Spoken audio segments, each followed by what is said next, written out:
Hi guys, it's Kate again. I'm not sure if this is going to be vlog 1 or 2, but we'll see. But I just wanted to give you a quick update on what's been happening over the last couple of weeks, or 3 weeks actually. So my vertebroplasty went ahead finally on the dates that it should have after numerous complaints and my breast cancer nurse getting involved, and obviously there being beds available. I still had the same issue. I was meant to be going on the Tuesday, had to call up, find out if there was a bed.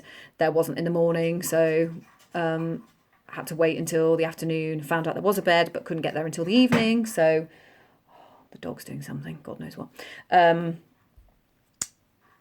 Yeah, got there quite late on. What time did we get there? About 8:30 at night, I think. So Tim and I had dinner. He came over work, had dinner, and then we went up there with my little trolley on wheels, etc. So I was on ward 35 up at Coventry. There were 6 of us on the ward altogether. Guess who was the youngest? That'll be me. Did I sleep the first night? Oh, first thing is, they managed to get the cannula in. Hoorah! And they did that by about 10 o'clock at night. So that was done, and so I was really pleased. I still knew that a doctor was going to come and see me at some point during the night, and they did. I think it was about 3:45. But to be fair, I hadn't slept anyway. I took an eye mask, I took my earplugs and everything. There was noise, there was light. I think the night staff just, obviously because it's their normal shift, so they just like chat chat chat chat chat, and then there were people coming in and taking obs and checking up on people. So I did not sleep at all. So the lights finally went up about 6. I was obviously nil by mouth at that point, so I was meant to be going for my procedure at 9, and they'd done my obs. It was like 5 to 9 and nothing was happening. Everyone else on my ward had gone off for various different things. So one lady was off for radiotherapy, one was going for a scan. Doggy, oh, he's all needy. Other stuff was happening. I was thinking, surely not again, please not again. So it was 9 o'clock. Hello. Say hello. Hey.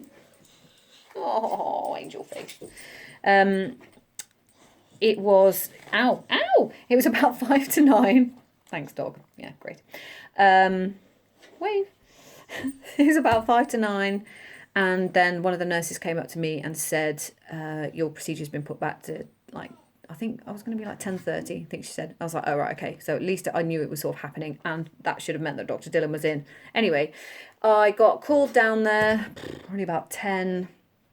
They took me down in the bed on the trolley, which always feels a bit weird when you're like totally fine. Got down there and ended up in like the radiology sort of suite, fluoroscopy, wherever it is. Was told that...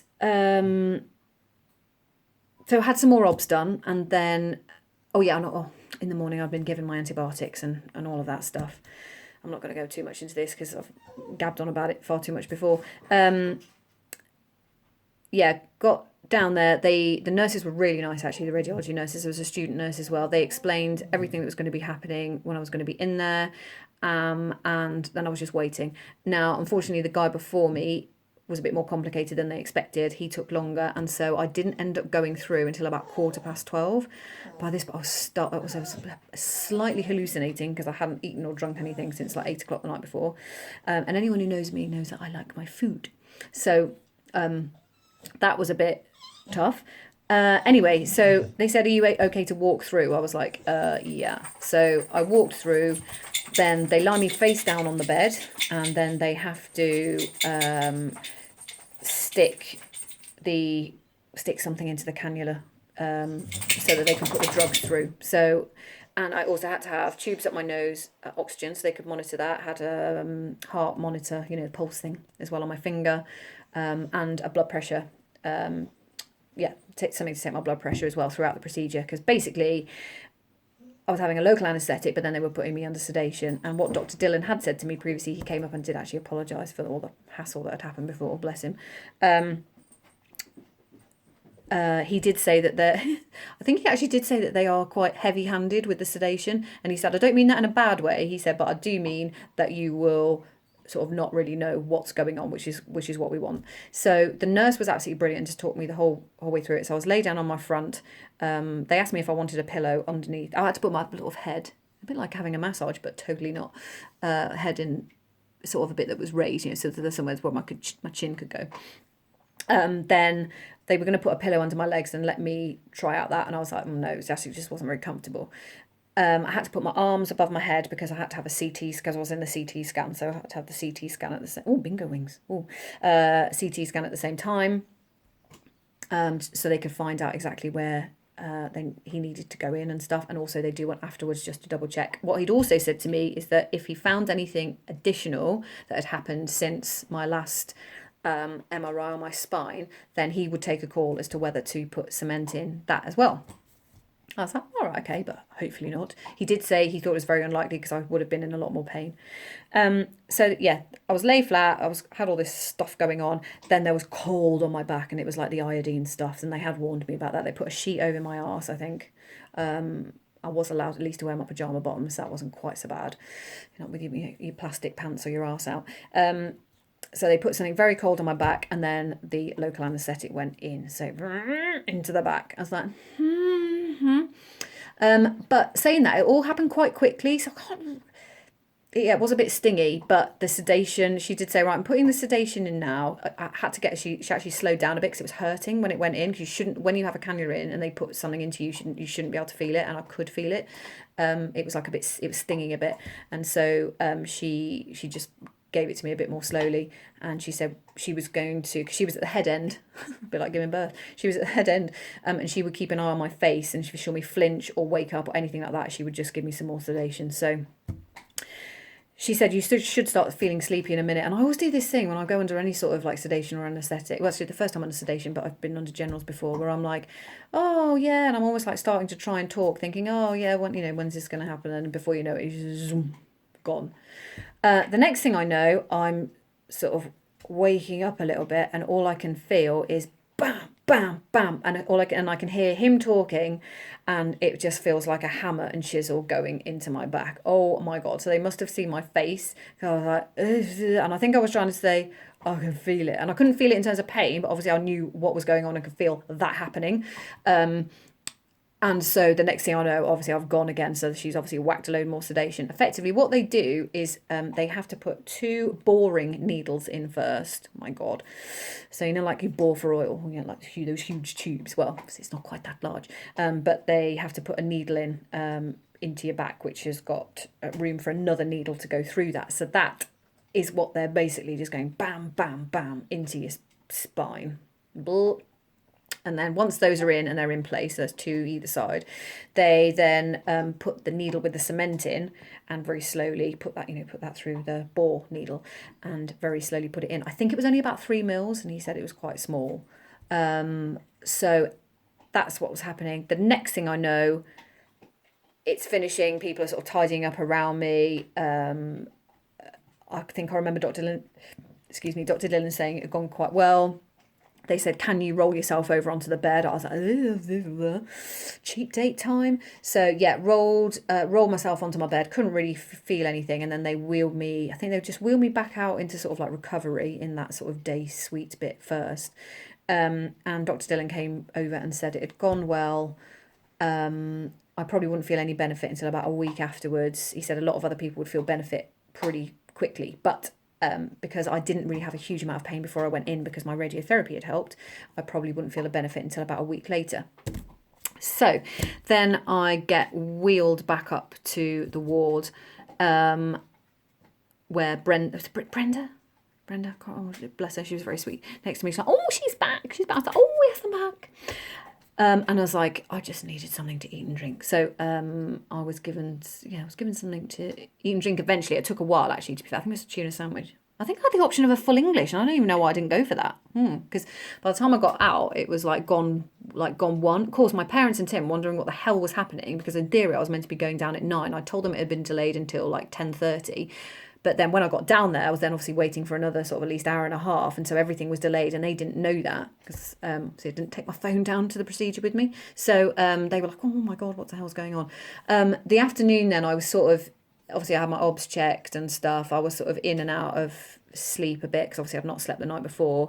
Then Mum and Dad and Tim came to see me in the evening, which was lovely. And originally we were like, oh, I'm not going to stay in 2 nights, no way, I'm just going to discharge myself, blah blah blah. But actually I'm quite glad that I did, because I was still a bit, see, I'd been so anxious, I was so woozy and stuff. So yeah, it was really nice to see them. And at that point, yes, that was it. 'Cause I had to lie flat. So I had to lie flat for 2 hours, and then they could put me up slightly. So, and it was sort of over a slow progression of about, dog's going to go again now. I think there's something outside. Slow progression over about 6 hours that they could sort of like lift me up. So by the time I think mum and dad and stuff had come, I was sort of sat up. However, they then said, Rocco, shush. Oh, great. Great. Yes. Go on. Come on then. Yes. Hello. Where was I? Oh, God, I'm boring you, aren't I? Crikey, we're 10 minutes in. Jeez. Yeah, so, and I needed to go to the loo at this point. I'd been putting it off because, to be fair, I didn't want to have to go in a bedpan because it is miserable going in a bedpan. So I was like holding it in a bit, which you shouldn't do. Anyway, so I tried to get up and Tim was like, hang on a minute, because I could feel something stuck to my back. And I was like, oh my God, oh, my dressings are coming off or something. I was like, that's totally gross. But what was happening is that I was stuck in my sheets from the iodine stuff or whatever it was that they'd put on my back. So the nurse came over and managed to peel me away from that, which was lovely. And there was a little bit of blood and a little bit of this. And I was like, oh, gross. So I went off to the loo. And yes, and they changed my bed while I was in there. So, and then the next thing I know, one of the nurses is coming round. I think his name was Martin or Sean, can't remember. They were lovely, actually. Everyone was absolutely lovely there. They were so nice. So if I hadn't had all that hassle beforehand, anyway, he was like, oh, I've just got to give you a is it anticoagulation or coagulation injection? I was like, what? Okay, right. Fine. So they pull the curtain round, and mum, dad, and Tim just sort of leave. And oh God, I've got dog hair. Oh, gross. Trouble with wearing a black t-shirt. That's a bit stupid, isn't it? It was an injection into my stomach. I was like totally not expecting it, but it's basically to stop blood clotting because I'd been sort of lying down. They left about 8 o'clock and I was really tired at that point. Did I sleep again that night though? No. There were people farting, there were people snoring, blah, blah, blah, blah, blah. But Tim came to get me the next morning, and I was discharged fairly quickly. I think I was out by about 10 or so. God, I can't even remember. Might have been about 11. We got home about 12 and stopped on the way back for cream cakes, obviously, or custard cakes, because custard cakes are my favourite. Feel free to send in any if you would like. It was just so glad to be home and be done. I hadn't been in a lot of pain at all when I first came round. Because obviously I was absolutely stacked full of painkillers. Later on and during the night, it started to really sort of hurt a bit and ache. And so I was on the paracetamol. And then I kept on the paracetamol for a few days at home. And it was a bit... And even now, it's not like 100% better. Although he did say not to necessarily expect that. And I still get aches every now and again, and like quite bad ache, not just a little bit of an ache. It's pretty full on. So I take my naproxen and paracetamol sort of like whenever I need to. So in the end, it finally happened. I had 2 dressings on my back, which I took off when I had a shower. God, it was so nice to have a shower. Oh my God, because the good old wet wipe wash, which I've been giving myself for previous 2 nights. And when I took them off, you could barely see it. I will put a photo on the blog of that, just in case you want to see it. And now they've basically gone. You can barely see it at all. So that was that. Yeah, finally happened. I was really pleased that it had, after all the toing and froing and hassle. That was it. So that's I'm sure there was other stuff that went on, but I've probably completely blotted it out by now. That was my vertebroplasty. Since then, I've had to go in for my liver MRI scan. So I had that when the snow was falling because loads of people had cancelled from Worcester Hospital. So they managed to get me in, although trying to drive in that snow was not fun at all. So actually, I think I will do this as the first vlog. And then the second one, I will tell you all about that. Anyway, hope you're well, and sorry this has been so long, probably quite boring by now, but take care and I will see you soon. Bye-bye.